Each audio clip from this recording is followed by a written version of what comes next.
Olá, boas-vindas ao Concurseja. Hoje a gente mergulha num tema assim, essencial: os princípios que limitam o poder do Estado no direito penal aqui no Brasil. São tipo as garantias básicas para proteger direitos e buscar justiça. A ideia aqui é desvendar esses pilares, sabe? Entender como eles funcionam mesmo na prática como um freio contra o arbítrio. E por que são tão importantes para quem está começando a estudar direito ou já trabalha com isso. Bom, vamos lá desenrolar esse novelo. Com certeza. E o fascinante, né, é ver como esses conceitos que às vezes parecem muito abstratos, impactam diretamente o dia a dia dos tribunais, a vida das pessoas. São as regras do jogo, digamos assim, para que o Estado não possa punir de qualquer jeito. Perfeito. Então, para começar, qual seria o ponto de partida? A base de tudo isso? Olha, o alicerce mesmo é o princípio da legalidade.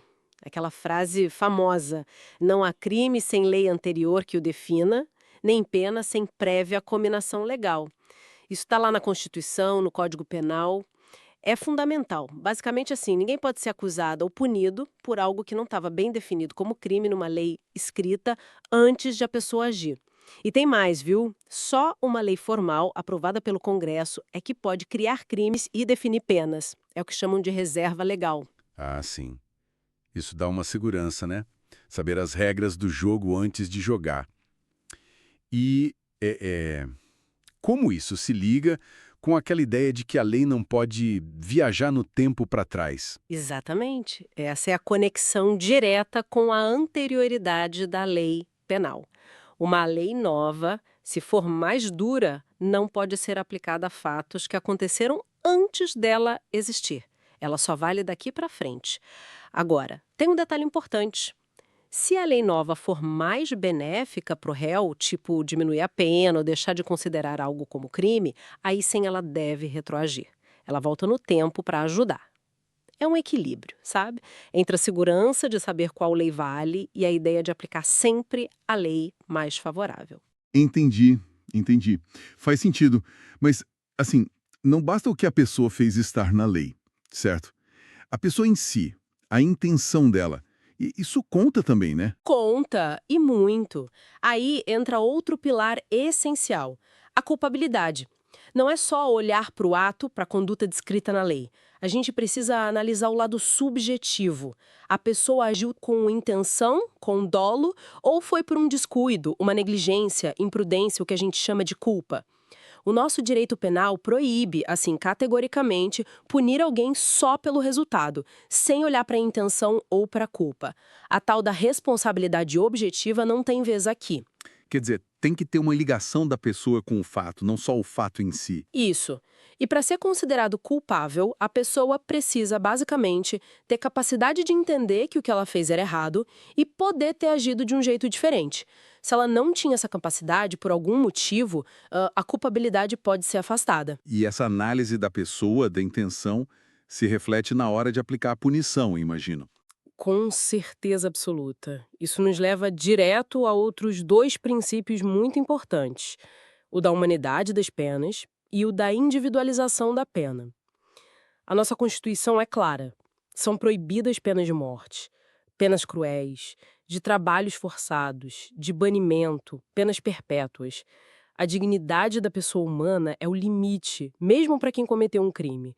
Isso vale até durante a execução da pena, sabe? E essa história da pena ser submedida, como funciona na prática? Então, a individualização da pena é isso. A pena não pode ser igual para todo mundo que comete o mesmo crime. Ela tem que ser ajustada. Isso acontece em três fases, basicamente. Primeiro, o legislador, quando cria a lei, já define um mínimo e um máximo de pena. Depois, o juiz, na hora da sentença, analisa as circunstâncias do crime, como ele foi cometido, as consequências e também as características do réu, antecedentes, personalidade. Tudo isso está lá no artigo 59 do Código Penal. E, por fim, lá na execução da pena, o comportamento do condenado influencia, por exemplo, na progressão de regime. É um ajuste contínuo. Entendi. É um processo bem detalhado, então. E, além de ser humana e individual, a pena precisa ser justa na medida. Tipo, proporcional. Exatamente. Chegou no ponto. Princípio da proporcionalidade. A resposta do Estado à pena tem que ser proporcional à gravidade do crime que foi cometido e à culpabilidade de quem cometeu. Nem mais nem menos do que o necessário, sabe? Evitar exageros, buscar um equilíbrio. E isso, olha só que interessante, conversa muito com outro princípio, o da intervenção mínima. Intervenção mínima, o que seria isso? O direito penal só entra em último caso. Isso mesmo, é a ideia da ultima ratio, que significa último recurso em latim. O direito penal, por ser a forma mais dura de intervenção do Estado na vida das pessoas, só deve ser usado quando nenhum outro ramo do direito, como o civil, o administrativo, conseguir resolver o problema e proteger o bem jurídico que foi ameaçado ou lesado. E dentro do próprio direito penal, ele deve ser fragmentário, ou seja, ele não sai por aí protegendo tudo. Ele só deve cuidar dos bens jurídicos mais importantes, vida, liberdade e patrimônio, e só contra os ataques mais graves. Ah, e aí entra aquela história de, às vezes, uma coisa ser tão pequena que nem é crime, né? Perfeito. É um ótimo exemplo prático disso. O princípio da insignificância ou da bagatela. Se a lesão ao bem jurídico for mínima, muito pequena mesmo, a conduta pode ser considerada atípica, ou seja, nem chega a ser crime de verdade, apesar de formalmente parecer um. Tem os requisitos para isso, claro, definidos pelos tribunais, como mínima ofensividade da conduta, ausência de periculosidade social da ação, reduzido grau de reprovabilidade e inexpressividade da lesão. É mais um limite ao poder de punir. Entendi. É bastante coisa para garantir que o poder de punir não seja usado de forma leviana. E para fechar esse quadro de garantias, tem aquela regra de não poder ser punido duas vezes pela mesma coisa, né? Isso, o famoso non bis in idem. Ninguém pode ser processado, julgado e punido duas vezes pelo mesmíssimo fato. É uma segurança contra a perseguição sem fim, sabe? Uma vez que o caso foi decidido, definitivamente acabou. Veja bem, todos esses princípios de legalidade, anterioridade, culpabilidade, humanidade, individualização, proporcionalidade, intervenção mínima, insignificância non bis in idem, eles não são isolados. Eles formam uma rede, um sistema de garantias. E a gente vê isso funcionando, ou pelo menos tentando funcionar, nos tribunais todos os dias. Quando um juiz absolve alguém porque a lei não era clara, está aplicando a legalidade.